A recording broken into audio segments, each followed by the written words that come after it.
February 17, 1943. Kasserine Pass, Tunisia, North Africa. The desert air is shaking with the sound of artillery. Corporal Thomas Evans, an American M4 Sherman tank gunner, looks through his sight.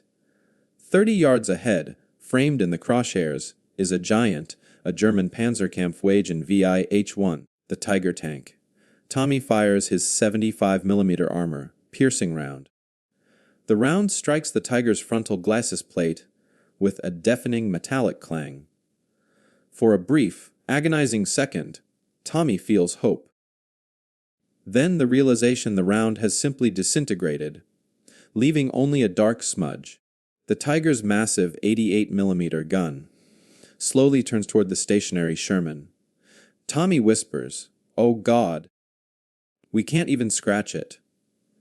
The initial Allied landings in North Africa were intended as a proving ground for American and British forces, a relatively soft entry into the European theater.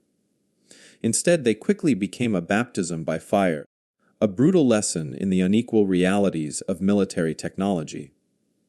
The Allies possessed numerical superiority, but the Germans possessed a new terrifying weapon that rewrote the rules of tank warfare: the Tiger tank. The arrival of the Tiger in late 1942 and early 1943 shattered Allied morale. It was a machine of war unlike anything the Allies had yet encountered. While Allied forces were accustomed to facing the medium Panzer III and IV tanks, the Tiger was a revolutionary leap in both defense and offense. Its defensive capability was legendary. The Tiger I weighed nearly 56 metric tons, protected by thick vertical armor plating. The frontal glacis plate was a devastating 100 millimeters thick, nearly 4 inches, and the side armor was a daunting 80 millimeters. This wasn't merely thick. It was crafted from high-quality rolled steel, providing an unprecedented level of protection. For the American and British tank crews, the experience of encountering a Tiger was often characterized by a single agonizing sound: the metallic clang, followed by the sickening thud of their own armor. Piercing shells ricocheting harmlessly off the Tiger's massive frame. Shell after shell fired from the American M4, Sherman's 75mm gun, or the early British Crusaders II pounder would simply shatter or bounce against the Tiger's frontal armor. It was an immediate, terrifying realization. The Tiger was, for all intents and purposes, invincible from the front. The psychological impact of the Tiger's armor was arguably as potent as its physical protection. Allied tank crews began operating under the constant, debilitating fear that they were driving into battle in vehicles that were structurally and offensively inadequate. The rule of engagement against a Tiger became a desperate tactical necessity: never engage it from the front. They were forced to utilize the flanking maneuver, requiring 2, 3, or even 4 Shermans to distract a single Tiger, hoping one could circle around to attack the weaker, yet still formidable, side or rear armor. This was not only inefficient, but also incredibly costly in terms of lives and equipment. The Tiger's offense was equally devastating. It was armed with the fearsome 8.8 centimeter KK-36 LR-56 gun derived from the legendary German anti-aircraft cannon. This weapon had a higher muzzle velocity and carried a heavier shell than any Allied tank gun of the time. The 88 could reliably penetrate the frontal armor of an M4 Sherman from ranges of over 500 yards, 1.4 kilometers. This created an impossible equation for Allied crews. The Tiger could destroy them from ranges far exceeding the effective range of their own guns. And even when they managed to close the distance, their shells were ineffective. The Tiger was often referred to as the Schreckenpanzer or terror tank by the Allies. The military crisis was acute. The tank that dominated the battlefield determined the course of the war. If the Allies could not find a way to reliably penetrate the Tiger's armor, their advance, first in Italy and later in France, would be stalled indefinitely, leading to massive casualties. The disparity in anti-tank capability severely limited the effectiveness of the highly anticipated D-Day landings. The engineers and ordnance experts of the Allied nations faced an unprecedented challenge. They needed a new projectile, a breakthrough in armor-piercing technology, and they needed it fast. Standard armor-piercing AP rounds relied on sheer mass and velocity to punch a hole through steel. The Tiger's armor had exceeded the capabilities of this traditional kinetic energy principle. Simply increasing the size of the existing Allied guns was not a feasible short-term solution. It required redesigning tanks and logistical trains, a process that would take years. The answer had to come from the projectile itself, a radical redesign of the anti-tank round that could defeat the Tiger's armor without requiring an entirely new gun platform. The search for this Tiger killer began in earnest, conducted in a desperate, frantic push across Allied research facilities in the United States, Britain, and Canada. The British developed the fearsome 17-pounder anti-tank gun, a monstrous weapon that was effective but heavy and slow to deploy. However, even the 17-pounder, when firing standard armor, piercing capped APC rounds, struggled to reliably defeat the Tiger's frontal armor at combat ranges. The engineers realized they needed a round that could deliver a concentrated kinetic energy payload at an exponentially higher velocity. The solution was unconventional, complex, and initially viewed with extreme skepticism by the conservative Ordnance Department. It was a concept so radical, so bizarre in its appearance compared to the familiar blunt-nosed armor, piercing rounds that even Allied troops who saw it in testing often laughed.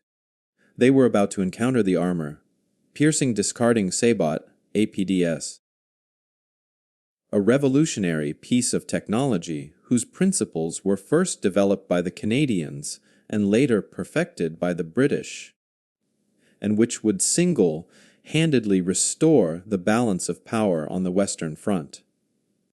The Tiger's reign of invincibility was about to meet its match, not in a bigger gun, but in a small hyper-velocity projectile that few believed could work. The stage was set for a dramatic technological confrontation, the impenetrable wall of German steel versus the silent, weird projectile designed to vaporize it. Late 1942, Defense Research Laboratories, Ottawa, Canada. The atmosphere inside the cold utilitarian testing lab is tense, filled with a smell of burnt propellant and nervous energy. Dr.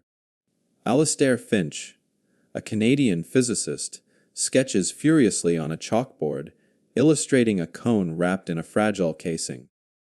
He taps the drawing with his chalk. The mass must be concentrated. The velocity must be hyperbolic. We cannot make the cannon bigger, so we must make the projectile smaller and faster. A British major beside him shakes his head skeptically.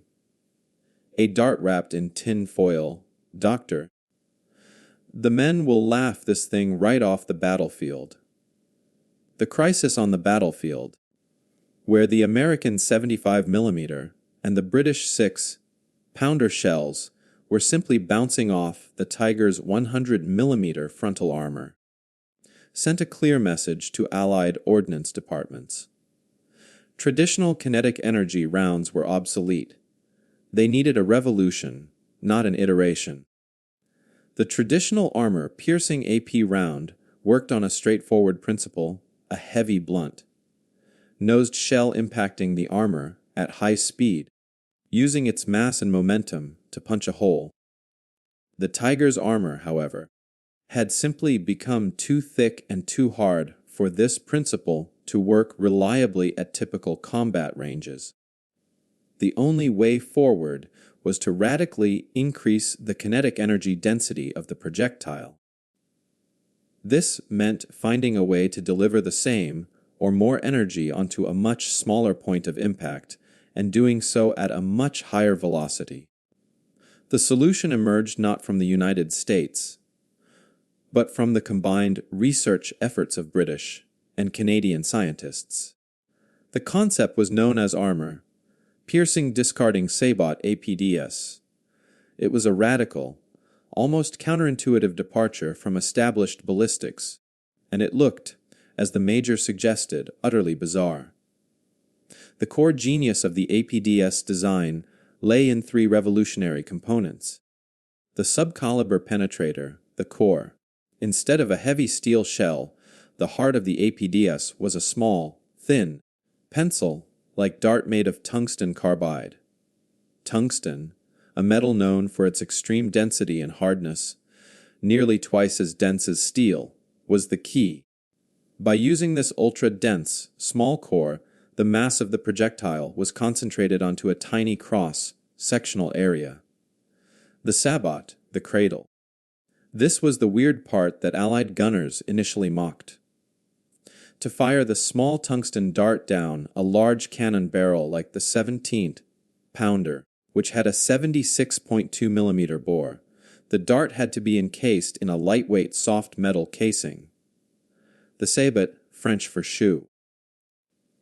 This sabot matched the diameter of the cannon bore, ensuring the maximum amount of propellant energy was transferred to the core. The discarding principle. The key to the high velocity was the discarding element. The sabot, being lightweight, was designed to peel away and fall off the moment the round exited the barrel. This dramatically reduced the air resistance and drag on the small, dense tungsten core, allowing the core to fly toward the target at speeds far exceeding what a full caliber shell could achieve. The combined effect was staggering. A standard full caliber round from a 17-pounder might leave the muzzle at 900 feet per second. The APDS round, by shedding its heavy outer casing, could achieve speeds approaching 4,000 feet per second, over one's 200 miles per hour. This immense velocity meant the small tungsten core carried a devastating amount of kinetic energy, focused onto a pinpoint area. When it struck the Tiger's armor, instead of simply shattering, the focused energy and density of the tungsten core allowed it to penetrate the steel like a hot knife through butter. The development process, primarily led by the British and the Canadians, was fraught with challenges. The APDS was incredibly complex to manufacture, requiring precision machining of the dense tungsten cores and intricate designs for the sabot to ensure it separated cleanly and reliably. Early test rounds were erratic, often tumbling or disintegrating immediately after leaving the muzzle, earning the round the nickname, the secret squirrel dart. The secrecy surrounding the project was paramount. Not only was the high-density tungsten core a strategically rare material, but the mere knowledge of the APDS's existence would have forced the Germans to radically redesign their tank armor and anti-tank doctrine. But it wasn't just the Germans who were skeptical. When the first operational APDS rounds were delivered to Allied tank units for training, the reaction was often one of derision and laughter. The rounds looked flimsy. They were small and delicate, a stark contrast to the heavy, reassuring bulk of the standard armor, piercing shells the gunners were used to handling. Experienced tank commanders often voiced their contempt, believing that this toy dart could never penetrate the massive armor of the Tiger. This skepticism was exacerbated by the logistical nightmare of integrating the APDS into the field. The new round required unique loading procedures, and its velocity trajectory was subtly different from standard shells, demanding new fire tables and adjustments to range estimation. It was a new complex tool handed to men fighting a life and death struggle who preferred simplicity and reliability. However, the engineers insisted. Dr. Finch and his counterparts knew that physics dictated the victory. The principle of high velocity, small mass concentration, was the only viable way to defeat the Tiger's static armor defense. Their design was a response to the German technological superiority, leveraging materials, science, and ballistics where brute force had failed. The APDS was initially developed for the powerful 17-pounder anti-tank gun, which, despite its name, was a 76.2 mm weapon. A weapon primarily used by the British Army and fitted onto tanks like the Sherman Firefly and the Achilles tank destroyer. This was the only gun platform rugged and powerful enough to launch the APDS core at its required high velocity. The stage was now set for the first true field test. The APDS rounds were quietly designated as special ammunition and distributed only to select units equipped with the 17-pounder. The German gunners, confident in their tank's invincibility, continued to laugh at the sight of the Allied tanks they could dispatch from a safe distance. They were unaware that a small secret team of Canadian and British scientists had just handed the Allied tank crews the one thing they desperately needed: the power to fight back face to face against the Tiger. The weird round was about to stop the laughter for good. Late July 1944, Normandy, France, near the town of Caen. Sergeant Major Arthur Macmillan, commander of a Sherman Firefly, a standard Sherman fitted with the monstrous 17-pounder gun, stares through his binoculars. Across the field, two Tiger I tanks are systematically destroying a column of British infantry. Mac's gunner, Private David O'Connell, is nervous. He's loaded the new strange APDS round, the one they call the Tin Dart. Mac takes a deep breath. David, forget the weight. Forget the laughter. You know the drill. Center mass. Fire when ready. The 17-pounder roars. But the sound is different, sharper, higher pitched, followed by a fleeting metallic whisper as the Sabot falls away. The summer of 1944 was the proving ground for the armor-piercing discarding Sabot APDS. Following the D-Day landings, Allied forces were locked in a grinding, brutal battle across the hedges and fields of Normandy. The German defense was ferocious, anchored by the presence of the Tiger I and its successor, the heavier Tiger II, King Tiger. The threat remained the same. Allied tanks, primarily the M4 Sherman, were still fatally outmatched in terms of armor protection and main gun power. The British military, having committed fully to the APDS technology, was the first to deploy it operationally and in significant numbers. The chosen delivery platform was the Sherman Firefly, an ingenious, if awkward, modification that swapped the Sherman's original 75 mm gun for the massive, high-velocity 17-pounder anti-tank cannon. This combination of the reliable Sherman chassis with the powerful 17-pounder was the only way the Allies could initially match the Tiger's firepower. But even the 17-pounder, when firing standard armor, piercing capped APC rounds, could not reliably penetrate the frontal armor of a Tiger I at distances over 1,000 yards. They needed the secret weapon, the APDS. The APDS rounds were strictly controlled, issued only to Firefly crews, who were often skeptical. They had been trained for years on the doctrine of mass and impact. Handling the light, delicate-looking APDS was counterintuitive, and its performance was shrouded in mystery. They were told it was their only chance against the Tiger, but they had to see it to believe it. The first major engagements featuring the APDS rounds were moments of battlefield shock, both for the Allies and more profoundly, for the Germans. Consider the experience of a German Tiger gunner. Confident in his position, he has already dispatched multiple Allied tanks, their shells simply deflecting or fragmenting against his 100mm armor. The process is predictable. He absorbs the incoming fire, precisely targets the smaller Allied tank, and fires his 88mm, resulting in a catastrophic fiery explosion. The Tiger is an observation platform of invincibility. Then the APDS round strikes. Unlike the blunt, loud impact of a standard shell, the APDS hit with a terrifying high-pitched crack, followed almost immediately by a catastrophic internal explosion.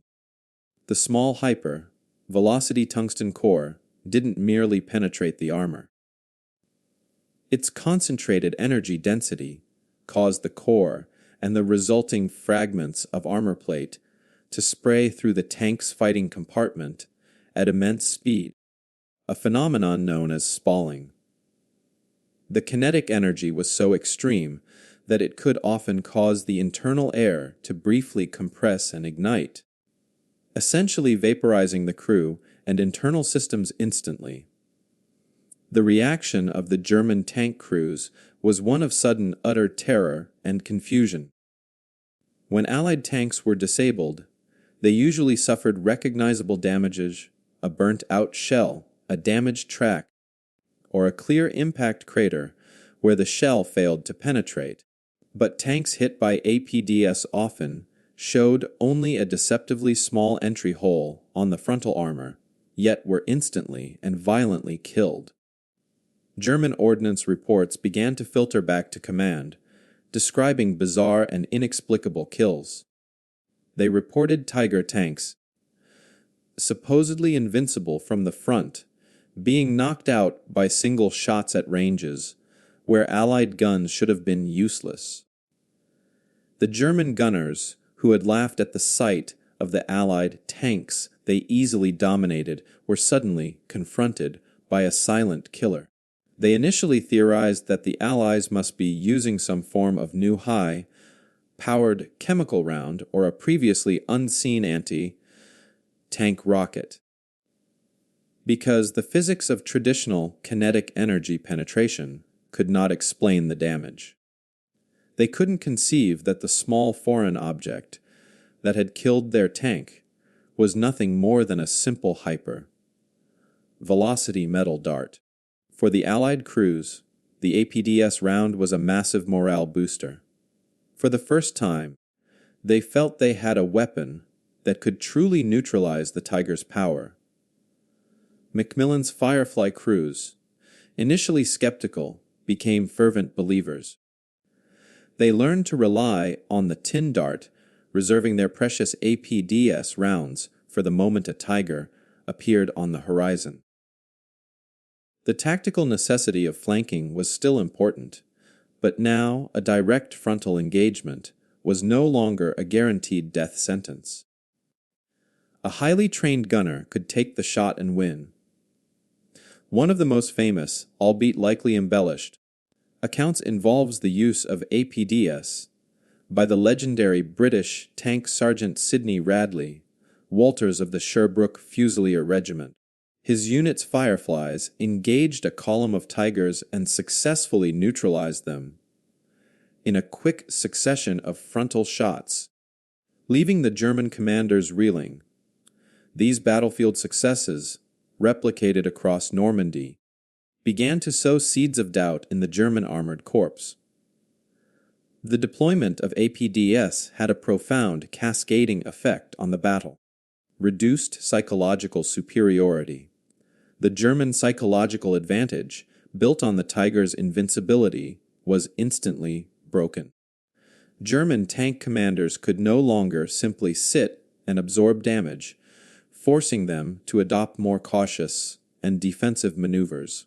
Increased engagement range. Allied tanks could now engage the Tiger at ranges approaching or even exceeding the distance the Tiger could detect and accurately fire back. Although the Germans still maintained a range advantage, the gap in effective combat range was drastically reduced. Changed tank deployment. The existence of APDS meant the Allies could more confidently deploy their Firefly and Achilles tank destroyers in forward positions, challenging the German heavy armor head on instead of relying purely on ambushes. The APDS round, developed in secret Canadian and British laboratories, had successfully reversed the technological superiority held by the Tiger I. It was a victory achieved not by building a bigger gun, but by rethinking the very concept of a projectile, a small, scorned dart that delivered a silent, terrifying message to the German gunners. Your wall is no longer strong enough. The groundwork was laid for the final phase of the tank war, one where raw armor thickness alone would no longer guarantee victory. September 1944. A German Army High Command briefing room, Eastern France. General staff officers, their faces grim, look at a diagram of a destroyed Tiger tank. The image shows a small, clean entry hole on the frontal armor, followed by catastrophic internal damage. Colonel Reinhardt, a veteran tank commander, slams his fist on the table. This is not the work of standard Allied ordnance. Our Tigers are supposed to stop the 17-pounder. But this is a needle, a high-velocity dart. They are not fighting fair. The air is heavy with the dawning, terrifying realization that their technological superiority is over. The battles of 1944, across Normandy, and the subsequent push into France, marked the decisive end of the Tiger tank's undisputed reign. It was a victory won not by building a bigger tank, but by deploying a smaller, smarter projectile, the armor-piercing discarding Sabot, APDS. This weird Canadian and British round was the technological equalizer, a silent hyper-velocity answer to the German doctrine of impenetrable armor. The deployment of APDS had a profound cascading effect that went beyond the destruction of individual tanks. It fundamentally altered the psychological and tactical landscape of tank warfare. The most significant impact of the APDS was psychological. For years, the core strength of German heavy armor, the Tiger I and the later King Tiger, was the absolute confidence of their crews in their frontal armor. This confidence allowed them to dictate engagements. They could stop, absorb fire, and then leisurely choose their targets. The APDS round destroyed this tactical certainty. German ordnance inspectors, initially mystified by the clean, small entry wounds on the disabled Tigers, quickly determined that a new high-velocity projectile was at fault. The discovery spread quickly among the German armored units. The laughter and scorn that German gunners once held for the Allied shells vanished, replaced by a deep-seated fear. Commanders could no longer rely on their armor to save them. They were forced to adopt defensive, cautious tactics, constantly maneuvering and relying on camouflage, a stark contrast to their previous aggressive dominance. This fear led to a critical change in German doctrine. Tanks had to be used less aggressively and often deployed in static ambush positions, relying on the element of surprise rather than relying on their armor's resistance. This reduced mobility directly hampered the German ability to mount effective counterattacks against the advancing Allied forces. The APDS round, in effect, slowed the German war machine down. The success of the APDS was a pure victory for material science and ballistics. It proved that velocity and density could defeat mass and thickness. The tungsten carbide core, despite its small size, transferred all its energy into a minuscule area, creating a highly localized stress that the steel armor could not withstand. The subsequent German attempts to counter this round were slow and often ineffective. They could not simply make the armor thicker without rendering the tank immobile. The only reliable defense against the APDS was angled armor, sloping the armor plates to increase the effective thickness and induce ricochet, a principle the Soviets had already implemented with the T-34 and which the Germans later adopted with the Panther and King Tiger.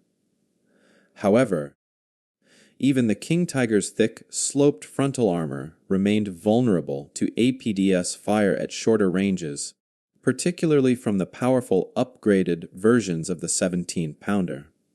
The APDS was the unsung hero that allowed the 17-pounder gun, already a formidable weapon, to remain relevant and deadly throughout the entire war, preventing the Allies from having to immediately halt production and redesign their entire medium tank fleet. It was the crucial bridge technology that kept Allied tanks in the fight until the American 76mm and the British 20-pounder guns could be deployed. The story of the APDS is a profound example of how a small, weird technological breakthrough, developed by scientists in labs far from the battlefield, can unilaterally shift the balance of military power.